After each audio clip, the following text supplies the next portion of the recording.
Hello and welcome to this edition of Bayou Time. I'm your host, Keith Whiteside, licensed clinical social worker with Terrebonne Home Care. Very glad you're joining us. However you may be joining us, we appreciate it very, very much.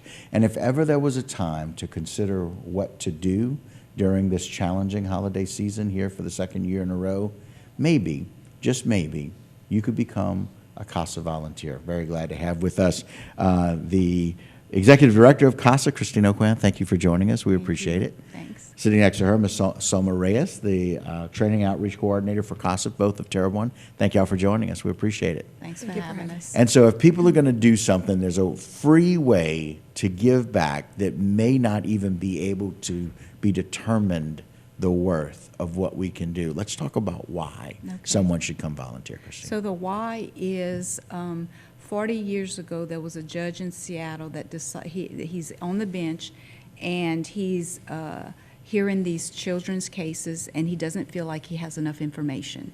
And so that's the birth of CASA way back 40 years ago. Okay. And so he had this group of volunteers that he got together, and they started this program, and then it has spread nationally. CASA of Terrebonne has been in existence for over 20 years. Right. And so in Terrebonne Parish alone, there's over 200 kids in foster care. Just imagine that, how many children's classrooms, how many's in a classroom, 25 in a classroom? How many classrooms is that of kids that are in foster care? We are advocating currently for 64 children. We have 47 active volunteers, and they're advocating for these 64 children. Right. That means that we have 163 children on our waiting list that need a volunteer. And so when you become a volunteer, you are independent and objective of any other agency that's involved with these foster care kids. Right. And we are child-focused, completely child-focused. We get the volunteers form relationships with the children, and their ultimate goal is to bring back to the judge recommendations based on their best interests. Recommendations, are their medical needs being met? Are their educational needs being met? The whole child, is that whole child's needs being met while they're in state's custody? Yeah, So, it's like a constant update of needs assessment. Exactly. Assessing what those needs are. Exactly. And anybody can become a volunteer. Anybody can and become y'all a train them. In fact, there are two people who are actually graduating today, right? Yes, we do have a graduation that they've gone through the training. Right. We've done the background checks, and that's all been cleared. Right. And so we swear, a judge swears them in, and then they choose a case, and they hit the ground running. Yeah. So, yeah. And so we appreciate that. So Soma, tell us a little bit about the how. We figured out what the why is, and we know that we need volunteers necessary. We need CASA volunteers. So because of that, let's talk about the how. Anybody who is interested in becoming a CASA volunteer can apply through our website, and that would be www.casaofterrebonne.org. And there's a tab on there that says how to help. Click on that, and you will fill out an application.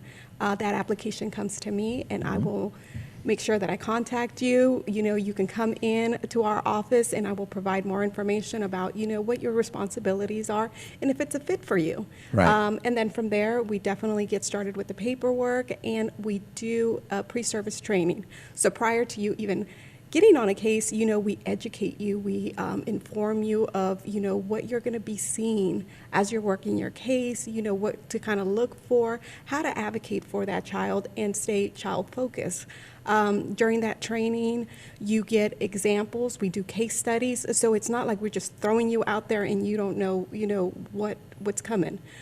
So definitely, we meet for 5 consecutive Tuesdays from 5:30 to 8:45. We feed you, and we make it very interactive, you know, and provide all the information you're going to need. But most importantly, know that we are there for you, to walk with you through the whole process.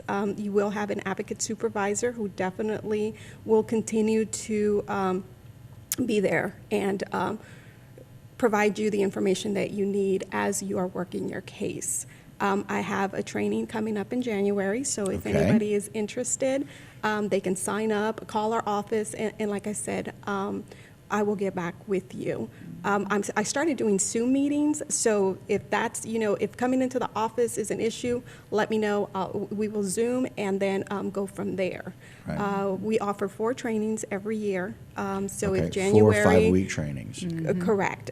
So if January is not an option, I do have an April training as well. But, just remember that we still have a lot of kids on our waiting list. And that number really doesn't go down because as, they're leaving the system one way or another, more are coming in. Right.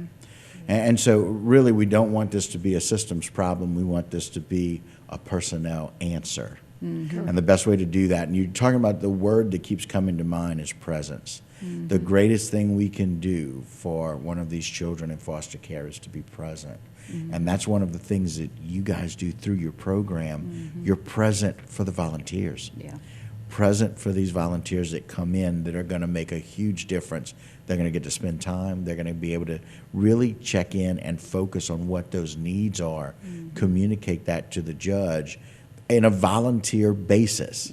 We're not asking them to come in and be a trained social worker. No. We're not asking them to do anything other than use the tools that we've given you to come and do that.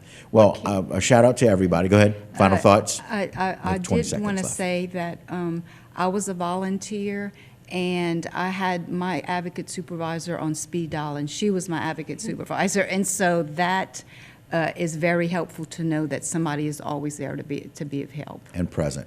And you can be there and present for one of these kids. Come out and do that. We challenge you to do that. Call CASA, reach out to them. And that will do it for this particular segment of Bayou Time. Don't go anywhere. A lot more when we continue.